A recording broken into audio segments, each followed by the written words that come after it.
പുതിയൊരു SIM card എടുത്ത് കൂട്ടുകാരുമൊക്കെയായി സൊറ പറഞ്ഞൊക്കെ ഇരിക്കുന്ന സമയത്ത് പെട്ടെന്ന് ആ ഫോണിലേക്ക് ക്രിക്കറ്റ് താരങ്ങളുടെയായ വിരാട് കോഹ്ലിയുടെയോ ഡിവിലിയേഴ്സിന്റെയൊക്കെ ഫോൺ കോൾ ഒക്കെ വന്നാൽ എന്ത് ചെയ്യും?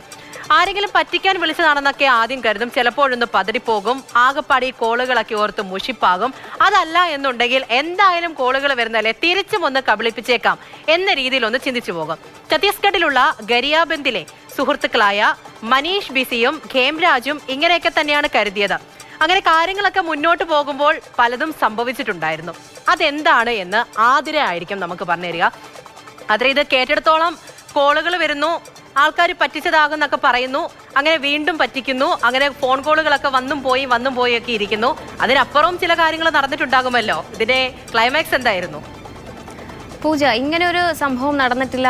എല്ലാവരുടെയും ജീവിതത്തിൽ നടന്നിട്ടുണ്ടായിരിക്കും. എൻ്റെ ജീവിതത്തിൽ നടന്നിട്ടുണ്ട്, ഇത് കാണാൻ നിങ്ങളുടെ ജീവിതത്തിലും ഒക്കെ നടന്നിട്ടുണ്ടായിരിക്കും. എനിക്കും ഇടയ്ക്കിടയ്ക്ക് ഒരു കോൾ വരാറുണ്ടായിരുന്നു, ഒരു ഉഷ ചേച്ചി അല്ലേ എന്ന് പറഞ്ഞ്. അപ്പോൾ അത് വേറൊന്നും കൊണ്ടല്ല, കാരണം ഇപ്പം ഞാൻ ഉപയോഗിക്കുന്ന സിം കുറച്ച് നാൾ മുന്നേ വേറൊരാളായിരിക്കും ഈ പറയുന്ന ഉഷ ചേച്ചി ആയിരിക്കും ഉപയോഗിച്ചിരുന്നത്, അതുകൊണ്ടായിരിക്കും.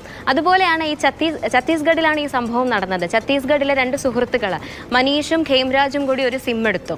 ആ സിം എടുത്തു കുറച്ച് അപ്പം തന്നെ അവർ വാട്സപ്പ് ലോഗിൻ ചെയ്തു. നമ്മളുടെയൊക്കെ സ്വഭാവം അതാണല്ലോ, ആദ്യമേ വാട്സപ്പ് ലോഗിൻ ചെയ്യുക. ആ വാട്സപ്പ് ലോഗിൻ ചെയ്തപ്പോഴും ആദ്യം അതിൽ വന്ന പ്രൊഫൈൽ പിക്ക് എന്ന് പറയുന്നത് രജിത് പടിദാറിൻ്റെയാണ്. ആദ്യം അവരൊന്ന് അമ്പലെന്നെങ്കിലും പിന്നെയും വിചാരിച്ചു ഇതിന് മുന്നേ എടുത്ത ആരെങ്കിലും പ്രൊഫൈൽ പിക്ക് ഇട്ടതായിരിക്കും, ഫാൻസ് ആയിട്ടുള്ള ആരെങ്കിലും കാണുമല്ലോ, അതുപോലെ ഇട്ടതായിരിക്കും എന്ന് കരുതി അത് അപ്പോഴേ കളഞ്ഞു.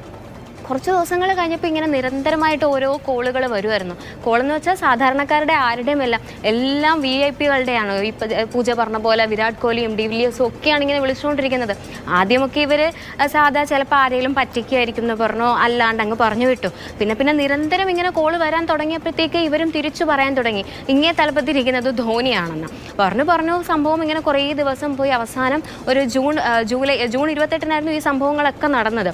ഇങ്ങനെ വിളിച്ചു അവസാനമായപ്പോഴത്തേക്ക് ഈ സിമ്മിൻ്റെ യഥാർത്ഥ ഉടമ വിളിക്കാൻ തുടങ്ങി. ഞാൻ പറഞ്ഞ പോലെ രജത് പടിദാർ വിളിച്ചും ഇവരോട് ഈ കാര്യം പറഞ്ഞു. പക്ഷേ ഇവർ ഇപ്പം എന്നോട് വിളിച്ചു പറഞ്ഞാലും ഞാനും വിശ്വസിക്കില്ല, പൂജയാണെങ്കിൽ പൂജയും വിശ്വസിക്കില്ല, അതുപോലെ തന്നെ ഇവരും വിശ്വസിച്ചില്ല ആദ്യം. അവസാനം പുള്ളിക്കാരൻ പറഞ്ഞു, പുള്ളിക്കാരൻ്റെ കളിയായിട്ട് ബന്ധപ്പെട്ട കാര്യങ്ങളൊക്കെ പറയാൻ എല്ലാവരും വിളിക്കുന്ന ഈ നമ്പറിലാണ്. അതിൻ്റെ ഇതുമായിട്ടായിരുന്നു മുന്നേ കോഹ്ലിയും ഡിവിലിയേഴ്സും ഒക്കെ വിളിച്ചത്. അപ്പം നമ്പർ സിം തിരിച്ചു കൊടുക്കണം എന്നൊക്കെ പറഞ്ഞു. പക്ഷേ ഇവർ സമ്മതിച്ചില്ല. ഇവർ വിചാരിച്ചു വീണ്ടും ആരെങ്കിലും പറ്റിക്കുന്നതായിരിക്കും എന്ന്. ഇന്നത്തെ കാലത്ത് ഏത് രീതിയിലാണ് തട്ടിപ്പ് നടക്കുക എന്നൊന്നും നമുക്കറിയില്ലല്ലോ. അതുപോലെ ഇവരും വിചാരിച്ചു. അവസാനം അദ്ദേഹം പറഞ്ഞു കുഴപ്പമില്ല, പോലീസ് വന്ന് താങ്കളെ എല്ലാ കാര്യങ്ങളും ബോധിപ്പിക്കും എന്നൊക്കെ പറഞ്ഞു. കോള് കട്ട് ചെയ്തു. കുറച്ച് നിമിഷങ്ങൾക്ക് ശേഷം അവിടെ പോലീസ് വന്നു കാര്യങ്ങളൊക്കെ പറഞ്ഞപ്പോഴാണ് ഇവർ മനസ്സിലായത് ഇവർ കുറച്ച് ദിവസം അല്ലെങ്കിൽ കുറച്ച് നിമിഷം മുന്നേ വരെ സംസാരിച്ചതെല്ലാം യഥാർത്ഥ കോഹ്ലിയും ഡിവിലിയേഴ്സും ഒക്കെ ആയിരുന്നു എന്ന്. അവസാനം സിം കൊടുത്തു. അത് അവരുടെ കയ്യിലെ തെറ്റൊന്നുമല്ല, ഒരു 90 ദിവസം അല്ലെങ്കിൽ ഒരു കണക്കുണ്ടല്ലോ, ആ കണക്ക് കഴിഞ്ഞ്. ശരിയാണ്, നമ്മൾക്കാണെങ്കിലും ഇത് വിളിച്ച് പറ്റിക്കുന്നതായിരിക്കും, അങ്ങനെയാണെങ്കിൽ തിരിച്ചും ഒന്ന് പറ്റിച്ചേക്കാം എന്നുള്ള മാനസികാവസ്ഥയിലേക്ക് പോകുന്ന പലരും ഉണ്ടാകും. എന്തായാലും അവസാനമായപ്പോഴത്തേക്കും പോലീസൊക്കെ എത്തി കാര്യങ്ങളൊക്കെ കൈകാര്യം ചെയ്ത് ഏറെക്കുറെ ശുഭമായി. അപ്പോൾ ഈ പോലീസൊക്കെ വന്ന് ഇവരെ അപ്പോഴായിരിക്കും കാര്യം പറഞ്ഞത്, ഇത്രയും നേരം വിളിച്ചത് ശരിക്കും കോഹ്ലിയും അങ്ങനെയുള്ള ആൾക്കാരൊക്കെ ആണ് എന്ന് ശരിക്കും അവർ അറിഞ്ഞപ്പോഴുള്ള അവരുടെ മാനസികാവസ്ഥയും കൂടിയായിരിക്കും ഞാൻ ചിന്തിച്ചത്. അന്നേരമായിരിക്കും ശരിക്കും അവർ അന്തം വിട്ടു പോയിട്ടുണ്ടാകും അല്ലേ? ശരി, അതിനായി